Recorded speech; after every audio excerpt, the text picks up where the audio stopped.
Assalamualaikum warahmatullahi wabarakatuh. Apa khabar anda semua? Ya, kali ini aku ingin nak berkongsi cerita pada anda semua tentang petua-petua orang-orang dulu ya, nenek-nenek datuk kita dulu, cara mereka ya supaya rezeki di rumah sentiasa kata orang mengalir lah, tidak susah lah ya. Kalau kita fikir balik, kita tinjau yang ada orang anak 11 12 orang anak zaman dahulu ya, suaminya bekerja sebagai tukang kebun saja, istrinya tidak bekerja, hanya menjaga rumah tangga, masak, makan, minum dan melayani anak dan suami makan ya, membersihkan rumah tangga, mencuci baju dan sebagainya. Tapi ya, kenapa mereka boleh sentiasa kecukupan ya, tidak pernah kering ya, tidak pernah kering barang-barang di dapur.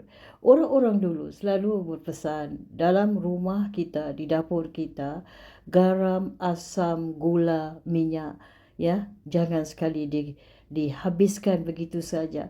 Belum habis, baru separuh, cepat-cepat beli dan tambah. Ini mengingatkan aku kepada ibuku dulu. Bawang, garam, gula dan sebagainya masih ada separuh, dia beli lagi supaya menurut katanya tidak putus rezeki kita. Tapi ini semua ada kebenarannya ya. Aku banyak mendengar cerita tentang ini, bukan saja orang kita tapi orang Cina juga begitu. Sentiasa di dapurnya minyak ya, susu, gula dan sebagainya, tidak pernah kering, sentiasa ada. Begitu juga dengan beras ya. Ya, itu dia. Kalau kita tahu menjaganya, kita tidak akan putus rezeki. Jadi petua-petua orang dulu, kita pernah dengar orang berkata, petua-petua tu lebih hebat daripada amalan kita. Ya, petua-petua orang dulu ni memang harus kita ikuti, kita contohi. Lagi satu tentang cara kita berdoa, mantra yang kita berdoa. Kita selalu dimintakan murah rezeki. Kenapa kita nak minta murah rezeki? Maksud murah tu mudahlah dapat rezeki. Kita minta lah rezeki yang mahal. Kalau anda minta dimurahkan rezeki, rezeki yang murah datang seperti kata orang setakat ikan bilis, ikan kecil-kecil saja, sayur kangkung dan sebagainya. Sayur kangkung kan murah kan? Jadi kan kerana kamu minta murah rezeki. Ini sudah berabad-abad kamu mantra ini kamu amalkan ya, kamu amalkan. Jadi sampai bila-bila rezeki yang murah lah kamu dapat. Begitulah saja. Jadi harus ditukar mantra itu. Mantra itu harus ditukar sebagai ya Allah, kurniakan aku rezeki yang melimpah ya, rezeki yang melimpah. Anda lihat air ini terus mengalir. Anda bayangkan rezeki anda ya sebagai air mengalir. Ketika kita berdoa, kita membayangkan sesuatu dengan kuasa otak kita, fikiran kita dan sanubari kita. Jadi itu cepat terkabul. Jangan minta perkataan yang tidak harus anda minta, ialah murahkan rezeki. Semoga rezeki murah. Ini semua menghalang sebagai kata orang batu penghalang anda. Mantra kita mesti kita atur, disusun rapi ya. Mantra ni kan kita hari-hari kita ucapkan. Jadi ditukarkan. Jangan minta murah rezeki, tapi mintalah jangan minta tapi mohon kurniakan aku rezeki yang melimpah-limpah seperti air yang mengalir. Itu lebih baik daripada kamu minta murah rezeki. Kalau kamu minta murah rezeki, dikasih kamu rezeki yang murah-murah seperti sayur kangkung dan sebagainya ya. Ya, sedekat kangkung, belacan, ikan bilis ini kan murah kan. Ya, itu pembukaan ceritaku lah yang nak aku sampaikan kepada anda. Jangan diremeh-remehkan ya. Ini amat penting sekali dalam kehidupan kita sehari-hari ya. Ya, kalau anda berjaya ya, nanti anda komentar lah ya padaku ya. Ya, komentar, tuliskan komentar ya. Jadi begini ya. Petua ya kata orang orang tua-tua ni suka mengamalkan petua. Petua ni dah turun-menurun daripada di zaman nenek datuk, noyang kita dulu ya. Jadi salah satu dia petua rezeki melimpah lah misalnya ya. Kita kan perlukan rezeki kan setiap hari ya. Jadi begini ya, letakkanlah sedikit makanan. Makanan kucing, tidaklah, jangan kira lah haiwan apa ya, semuanya makhluk Tuhan ya, dan semangkuk air di luar rumah kita untuk kucing-kucing yang datang. Semangkuk air yang bersih ya, yang bersih kamu letakkan dalam mangkuk yang bersih supaya haiwan datang minum ya. Haiwan boleh dapat air di mana-mana. Kadang-kadang dia minum air tu kena ada beracun dan sebagainya. Kasihan ya, nanti mereka akan sakit ya. Itu salah satu daripadanya. Jadi sisihkanlah sedikit dari hasil ya, gaji ataupun upah jerih payah kita, tenaga kita tu untuk disumbangkan kepada anak-anak yatim dan orang miskin. Ya, itu dia.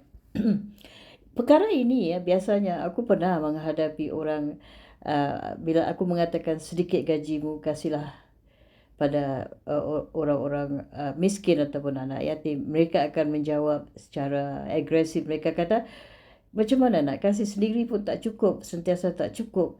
Jadi inilah silapnya. Jadi kita mengatakan tak cukup, memanglah sampai bila-bila pun tak cukup.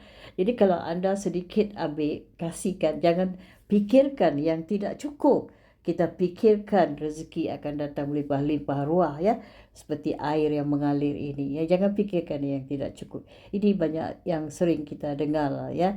Jadi sentiasa ya, aku ingin berkongsi cerita. Aku pernah berjumpa satu aunty ya. Aunty ni sudah umur 78 tahun. Dia masih bekerja sebagai pembersih ataupun cleaner ya. Aku bertanya, kenapa aunty masih bekerja? Dia menjawab, ini gaji bukan, dia bukan Muslim ya. Menurut katanya, ini gaji bukan untuk dia. Dia tak ambil gajinya ya. Gajinya yang sebagai cleaner tu kalau sudah tolak segala-galanya ada 1,000, dia tak ambil, tapi dia dermakan kepada rumah-rumah orang miskin, orang tua dan anak yatim. Aku jadi terkejut mendengar aunty tu cakap begitu. Kenapa kamu lakukan ini? Dia kata ini agamanya menggalakkan semacam itulah ya. Terkejut juga aku ya. Wow. Berdiri bulu remaku mendengar aunty tu cakap dia berkorban ya, walaupun dia sudah tua sepatutnya duduk rumah, tapi dia bekerja untuk sumbangan rumah anak-anak yatim, rumah orang miskin dan rumah orang tua. Dia kata dia tidak kira bangsa, siapa pun dia kasih, dia tidak. Ini salah satu contohnya ya yang nak kukongsikan pada anda semua. Kita cubalah tukar mindset kita lah. Jangan sering cakap kita tak cukup, macam mana mau kasih orang lain. Jadi kita mantra kan, kita jadikan mantra sendiri tak cukup, macam mana nak kasih orang. Jadi itu sudah jadi mantra sebati dalam diri anda ya. Jadi mulai hari ini bukalah cara mantra anda, mindar anda tu, mindset anda tu harus dibuka ya. Jadi sentiasa disediakan wang kecil di dalam dompet kita untuk diberikan kepada siapa yang memerlukan. Contohnya anda sedang makan, tiba-tiba adalah orang minta bantuan, semacam minta tolong dia belikan tisu dia, kerana dia menjual tisu ya, harga tisu tu barulah $1 ya.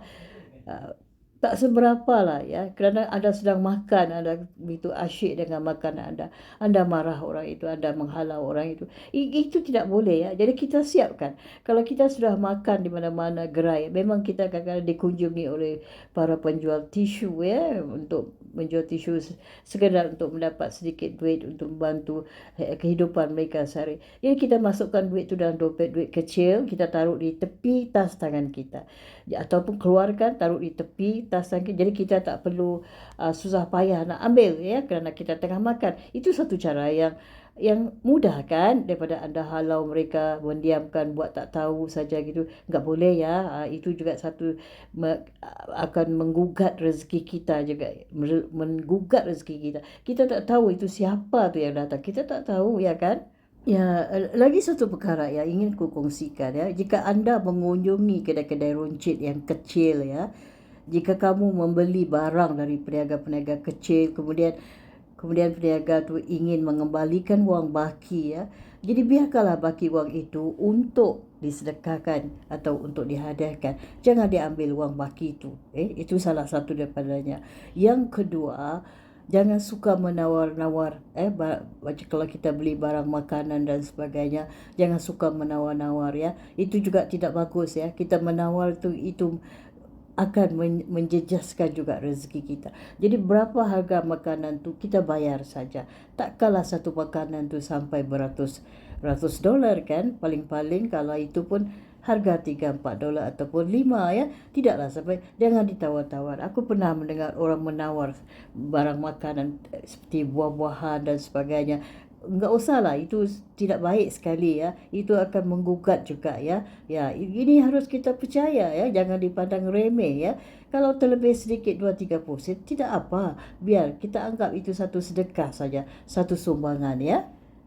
Ya, sebelum aku mengakhiri ya, sebelum aku mengakhiri tentang kisah cara menjemput rezeki masuk ke rumah kita ni ya. Ini adalah satu cerita yang patut kukongsikan pada anda semua. Jika anda mendapat wang yang tidak terduga ya, tidak kira daripada mana lah, sama ada daripada sumbangan, daripada keluarga, anak ke apa sajalah, ataupun kadang-kadang mereka tu kuat beramal, mereka dapat waraib. Seperti waraib tu seperti maksudnya tiba-tiba bank anda ya, di rekening anda ada wang dan sebagainya. Anda kongsikan kebahagiaan, kegembiraan anda salurkan kebahagiaan, kesukaan anda itu, kegembiraan anda itu kepada teman-teman di keliling anda. Tak kira ada jiran ke apa yang pernah mengadu kepada anda akan kesusahan mereka, bil rumah, bil api air belum dibayar. Apa kata anda ambil setengah daripada sumbangan yang anda dapat tu, yang ku katakan tadi rezeki yang tidak terduga, anda salurkan pada orang-orang yang berkenaan tadi yang pernah mengadu kepada anda, yang mereka belum bayar bil api air dan sebagainya. Salurkan kegembiraan tu kepada ya rakan-rakan ataupun teman-teman ataupun jiran-jiran. Jadi kegembiraan tu ada kongsikan ya, mereka ikut turut kongsi atas kebahagiaan anda ya. Anda akan mendapat rezeki berlipat-lipat ganda ya, kerana anda sudah masukkan saluran ataupun energi kegembiraan anda itu kepada teman-teman anda ya. Dari itu mereka akan belajar ya cara macam mana nak menjemput rezeki masuk ke rumah kita ya. Itu dia. Terima kasih atas waktu anda. Kita jumpa di lain kali. Thank you so much. Bye. Love you.